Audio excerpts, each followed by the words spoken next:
A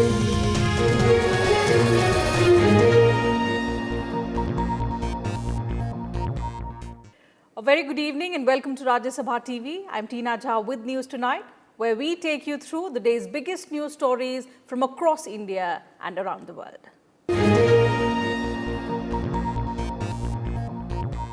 Beginning with the coronavirus situation in the country, COVID-19 cases have crossed 3 million or 30 lakh. We reached this figure after 206 days and only 16 days after the country reported 20 lakh cases. India on Monday added more than 61,000 new cases of COVID-19 and 836 deaths due to the virus. The recovery rate in the country is currently 75.27%. India reported 61,408 new cases of coronavirus and 836 deaths in the last 24 hours. With this, the total COVID-19 cases have gone past 31 lakh. There are over 7.1 lakh active cases, while recoveries have gone past 23 lakh. Currently, the recoveries outnumber active cases by 3 times. Death toll has climbed to 57,542, with 836 deaths reported in the last 24 hours. In terms of percentage, recovery rate has gone up to 75.27%. The death rate has declined to 1.85%, while 22.88% cases are active. Total samples tested for COVID-19 has crossed 3.59 crore, while tests per million have gone past 26,000. Over 6.09 lakh samples were tested yesterday. Maharashtra has the maximum number of cases, followed by Tamil Nadu, Andhra Pradesh, Karnataka, Uttar Pradesh and Delhi. These states had the highest number of COVID-19 cases in the last 24 hours. Cases are resurfacing in some states after a long gap. Punjab is adding new cases at 4.41% per day, which is significantly higher than the national rate of 2.34%. Delhi had 1,450 new coronavirus cases on Sunday, its highest single-day spike in August, taking its tally to over 1.61 lakh, while the death count rose to 4,300. The Assam administration is considering a 10-day lockdown in 3 districts of Barak Valley from 26 August to 4 September after a spike in the number of COVID-19 cases. Assam currently has 90,740 cases of coronavirus and 242 deaths. Tripura's caseload rose to 8,920 as 200 more people tested positive, while 1 more casualty pushed its death toll to 73. Jharkhand's COVID-19 tally crossed 30,000 as 1,075 people tested positive of the virus. 8 new deaths took the state's death toll to 318. India had 1 million or 10 lakh cases till 16 July, 1.5 million cases on 28 July and 2 million on 6 August. The number of COVID-19 cases crossed 3 million on 22nd August. Case fatality rate dipped from 2.55% to 1.85% in this period. The growth rate also declined from 3.4% to 2.3%. Last week, over 3.97 lakh COVID-19 cases, including over 5,700 deaths, were added. India had reported its first case of coronavirus on 30th January. Currently, India is the 3rd worst hit country globally after the United States of America and Brazil. Compared to these countries, India crossed 1 million cases in 168 days, while the US and Brazil took 97 and 114 days respectively. However, the number of days narrowed down only 21 days when cases in India jumped from 1 million to 2 million. The US and Brazil took 45 and 27 days respectively. The trend continued with the next 1 million cases when India took only 16 days to add 1 million cases. The US took 26 days while Brazil took 23 days. Bureau Report, Rajya Sabha TV. Health Minister Dr. Harshvardhan has hoped that India will have access to a coronavirus vaccine by the end of the year. He said phase 3 trials of the vaccine are likely to end by December, which will be followed by mass production. एक vaccine candidate जो है वो clinical trial के 3rd phase में पहुंच गया है और हमें जैसा मैंने कहा कि इस साल के अंदर अंदर ही हमें पूरा विश्वास है कि हमें सारे ट्रायल्स कंप्लीट होने के बाद एक इफ़ेक्टिव वैक्सीन देश की और दुनिया की जनता को बचाने के लिए उपलब्ध होगी। In other developments, China has approved emergency use of its COVID-19 vaccines. It will be targeted at people with high risk of exposure, including medical workers and civil servants.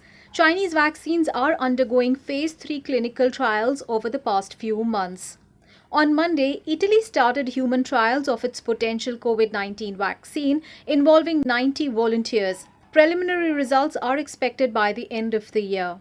Meanwhile, the World Health Organization is urging countries to join its COVAX facility to ensure equitable access to COVID-19 vaccines. Last week, I sent a letter to all member states requesting them to join the vaccine arm of the ACT accelerator. I'm pleased to announce that as of today, 172 countries are now engaging with the COVAX Global Vaccines Facility, which has both the largest and most diverse COVID-19 vaccine portfolio in the world. At least 6 potential COVID-19 vaccines are in phase 3 trials globally. With a total of 23.6 million cases, COVID-19 accounted for 8,12,000 deaths worldwide till Monday. The US had a case tally of over 5.8 million, the highest in the world, and total deaths of 1.8 lakh. Brazil came next with over 3.6 million cases and over 1.14 lakh deaths. With 60,000 deaths, Mexico had the third highest number of casualties due to the pandemic. 3,948 new cases on Sunday brought its tally to over 5.6 lakh. Peru had 3,706 new cases, bringing the nation's tally to nearly 6 lakh. Social distancing, including night curfew and a ban on large gatherings, are in force to contain the virus.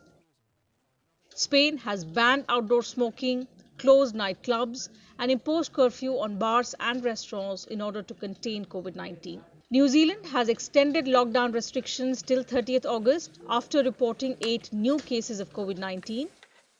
As I look around the world and at the experience of others, we are still of the view that now, more than ever, a stamp-it-out strategy is best for our people and for our economy, for the long-term well-being of New Zealand. That means every time we see cases, we act, we test, we trace, we isolate, and we repeat as many times as we need. And we work incredibly hard to limit the impact of COVID on everyone. 266 new cases were reported in South Korea in the past 24 hours. 201 of them were in Seoul. South Korea has made face masks mandatory at all public places. Australia's COVID-19 cases continued to decline on Monday. It had 120 new cases and 15 deaths in 24 hours. 116 of them were in Victoria. So many people are following those rules, and I'm grateful to each of them, to each of you, and I'm proud of each of you, because that's what's driving these numbers down. That's why we've got a 1 in front of these numbers, and we're on the verge of getting into double digits. China reported 16 imported cases of COVID-19 on Sunday. No new locally transmitted cases were reported. In some other news, Vice President M. Venkaiah Naidu on Monday asserted that India cannot progress unless women are given equal opportunities in all spheres, including the political arena.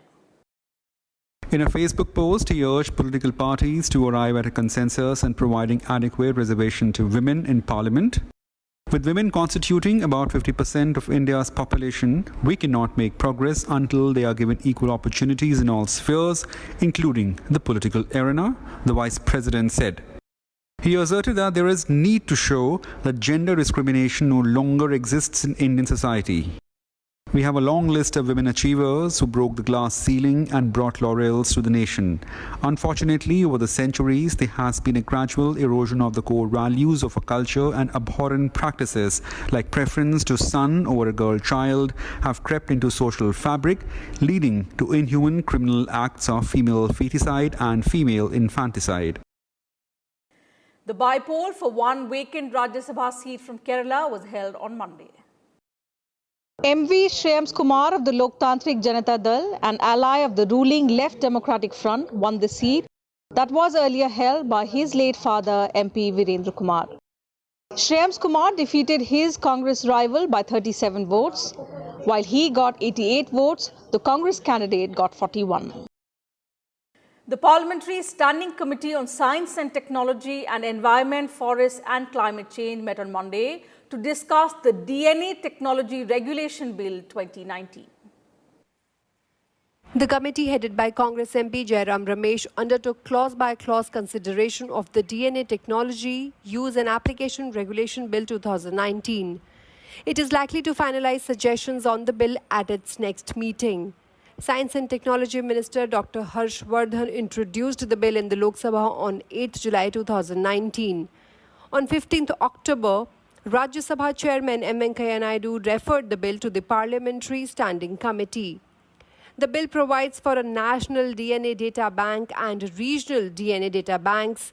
It also seeks to control the use of DNA technology to establish the identity of certain categories of persons, including offenders, victims, suspects, and under trials.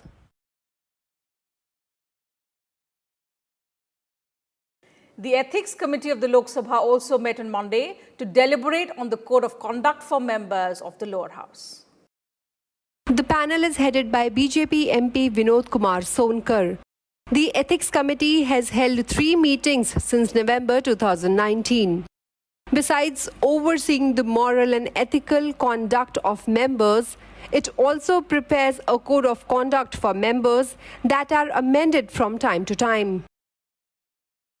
The Bharatiya Janata Party, the JDU and the LJP will fight elections together in Bihar under the leadership of Chief Minister Nitish Kumar. BJP National President JP Nadda said this on Sunday while putting to rest speculations over the fate of the NDA alliance. Addressing the BJP's Bihar Working Committee via video conferencing, Nadda expressed confidence that the NDA will emerge victorious in the state. The BJP president's remarks come amid a bitter war of words between Nitish Kumar's Janata Dal United and Chirag Paswan-led Lok Janshakti Party. The upcoming polls will be the first when the 3 parties contest together in an assembly elections after their resounding performance in the 2019 Lok Sabha elections as allies. इस बार भी हम सब लोग मिलकर के Bharatiya Janata party, Janata Dal United और इसके साथ-साथ लोक जनशक्ति पार्टी सब मिलकर के चुनाव लड़ेंगे और यशस्वी होंगे, ये हमको ध्यान में रखना चाहिए। इसके लिए हमको कार्य करना चाहिए। बिहार के लिए प्रधानमंत्री जी ने क्या-क्या कार्य किए हैं और आपको ये मालूम है कि जो पैकेज बिहार को दिया गया था, लेटर एंड स्पिरिट में वो पैकेज पूरा किया गया है, बिहार की धरती पर उतारा गया है, इसको समझना चाहिए। Sonia Gandhi will continue to lead the Congress party as its interim president for now. The decision was taken at the Congress Working Committee meeting on Monday. The CWC unanimously requests Srimati Sonia Gandhi to continue to lead the Indian National Congress until such time as circumstances will permit an AICC session to be convened. As the meeting began, party chief Sonia Gandhi offered to step down and initiate the process of selecting a new party chief. The meeting was called in the wake of over 20 senior party leaders writing to Sonia Gandhi seeking sweeping changes within the party. These leaders included Ghulam Nabi Azad, Veerappa Moily, PJ Kurian, Bhupender Singh Hooda and Prithviraj Chavan. During the course of the meeting, Rahul Gandhi questioned the timing of the letter, saying it was sent when Sonia Gandhi was in hospital. However, Congress leader K.C. Venugopal said that after extensive deliberations on the letter, it was unanimously decided that Sonia Gandhi will continue to lead the Congress party. He asserted that there was no difference of opinion on leadership. The Congress Working Committee takes notes of the letter of the Congress President Srimati Sonia Gandhi addressed to General Secretary Organization, as also a letter written earlier by certain Congress leaders to the Congress President. The CWC, reflecting the overwhelming view and desire of the rank and file of the Congress, unanimously resolved to strengthen the hands of Srimati Sonia Gandhi and Sri Rahul Gandhi in every possible way. And former President Pranab Mukherjee's health condition remains unchanged. The 84-year-old is in coma and on ventilator support. The Army Research and Referral Hospital said in a statement that the vital parameters of Pranab Mukherjee are stable. It added that the former president is being treated for respiratory infection. He was admitted to the Army's Research and Referral Hospital in Delhi Cantonment on 10th of August and was operated for the removal of a clot in the brain. The former president also tested positive for coronavirus. Thereafter, he developed a lung infection. His health parameters are being closely monitored by a team of specialists at the hospital. The Supreme Court is likely to give its verdict on petitions against the University Grants Commission Guidelines 2020 on Wednesday. Submissions have been completed by all sides in the case. On 18th of August, the top court reserved its order on the petition seeking the cancellation of final year university examinations. The Supreme Court gave all parties 3 days' time to present written submissions on the final arguments. On 6th of July, the UGC revised its guidelines, making it mandatory for all colleges and universities to conduct undergraduate and postgraduate final year examinations by the end of September. Students challenged these guidelines in the Supreme Court in view of increasing COVID-19 cases. Delhi and Maharashtra governments also said it will not be possible to conduct examinations. UGC has maintained that states cannot cancel the examination since it was neither legal nor ethical. It also argued that the decision to award the degrees vests with the UGC, which it cannot do without exams. Lawyer activist Prashant Bhushan, who was held guilty of contempt, refused to retract or apologize for his tweets on the judiciary and Chief Justice of India S.A. Bobde. The Supreme Court had convicted Prasant Bhushan for criminal contempt of court for his tweets and gave him 3 days to reconsider his position. On Monday, Bhushan submitted a supplementary statement that said his tweets represented his bona fide belief, one that he continues to hold, and that retracting it or offering an insincere apology would amount to the contempt of his conscience. At its last hearing on Thursday, the court had sought an unconditional apology. Justice Arun Kumar Mishra, who led the bench, reminded Bhushan that freedom of speech was not absolute. Bhushan faces simple imprisonment of up to 6 months or a fine of up to 2,000 rupees or both as punishment. India's longest river ropeway was formally inaugurated on Monday by Assam Health Minister Himanta Biswa Sarma and Guwahati Department Minister Siddharth Bhattacharya. The 1.8-kilometer long river ropeway connects Guwahati and North Guwahati and reduces travel time while boosting tourism in the region. The entire distance is covered in 7 to 8 minutes. Due to COVID-19 guidelines, it accommodates only 15 passengers at a time, which is half of its capacity. Built with state-of-the-art technology, the ropeway provides opportunities to see the landscape of Guwahati city, the mighty Brahmaputra and the Umananda temple on Peacock Island. And talking about the flood situation in Bihar, where over 83,65,000 people across 13,333 panchayats of 16 districts are reeling under the impact of the severe deluge. Darbhanga district is the worst hit, with over 20 lakh people affected by the floods. In Saran and Gopalganj districts, surging waters of the Gandak have been inundating fresh areas. Floodwaters from the Ganga and Son have caused a lot of damage in Patna, Buxar, Munger, Bhagalpur and Khagaria districts. Low-lying areas are submerged and people in affected areas have been shifted to higher places. 26 teams of the NDRF and SDRF are carrying out relief and rescue operations. 5,50,000 people have been evacuated so far, while over 5,000 people are in relief camps. Ganga, Kosi, Bagmati and Gandak are flowing above the danger mark.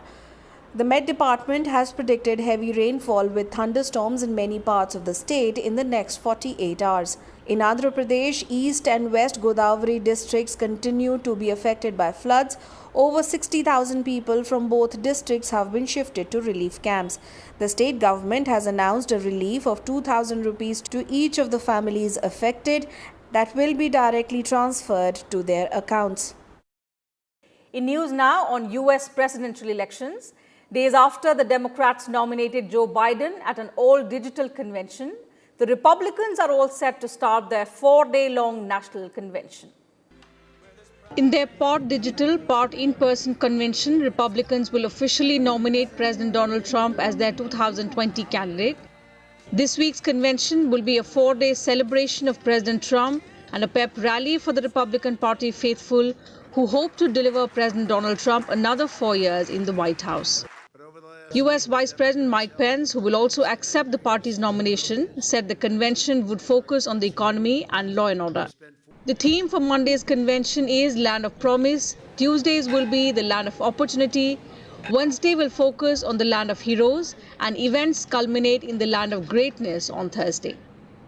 Republican delegates from across the U.S. gathered in Charlotte on Sunday for Republican National Committee business meetings.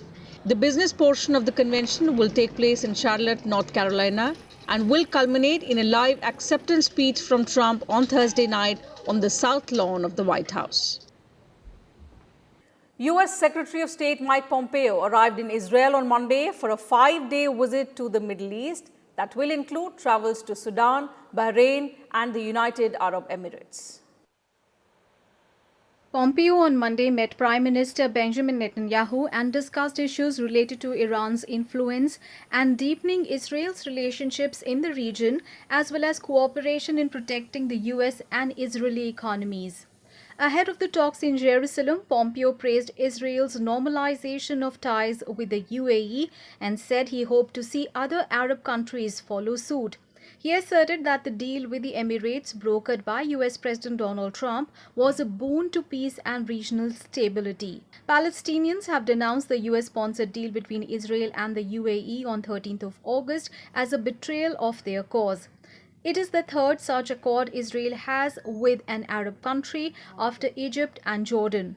Pompeo's tour will be followed to many of these destinations by President Donald Trump's senior advisor and son-in-law Jared Kushner. Neither Pompeo's nor Kushner's trip is expected to result in immediate breakthroughs, but is aimed at building on the success of the Israel-UAE agreement by finalizing at least one and potentially more normalization deals between Arab countries and Israel in the future. And the nation paid tributes to former Finance Minister Arun Jaitley on his first death anniversary on Monday.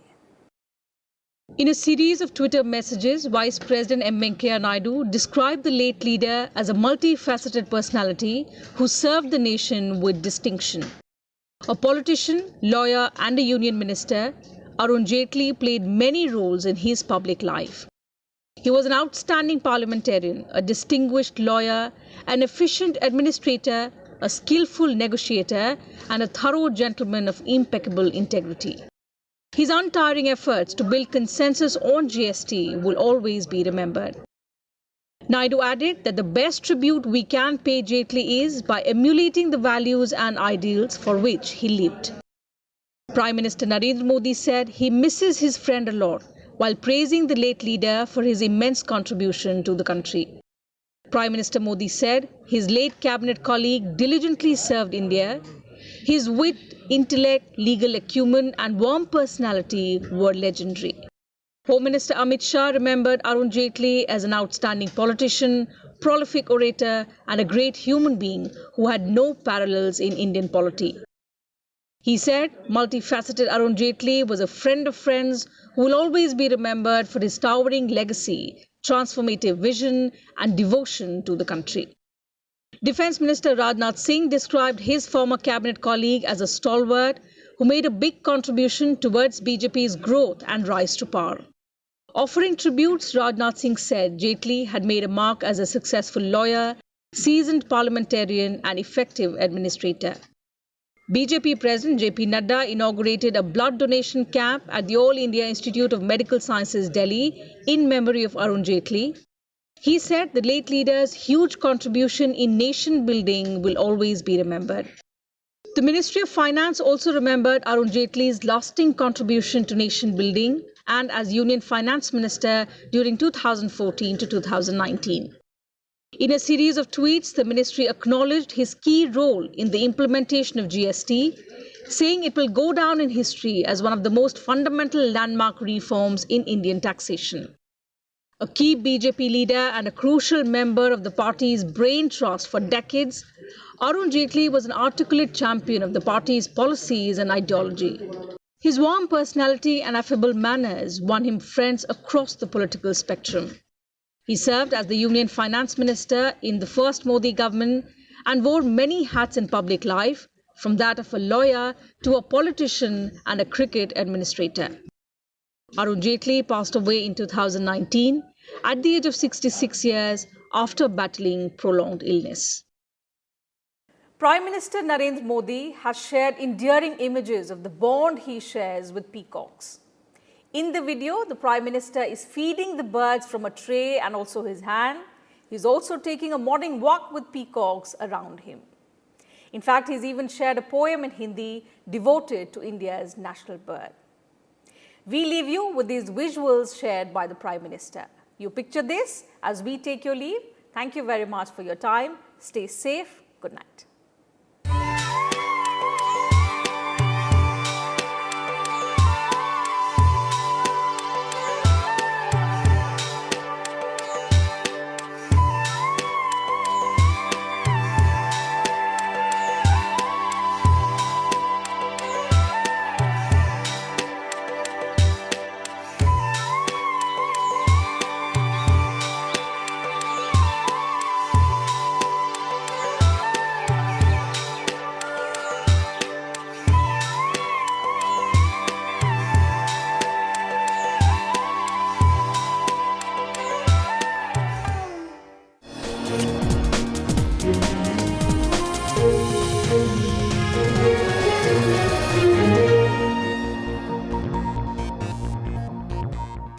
Watch The Big Picture with me, Frank Rausen Pereira.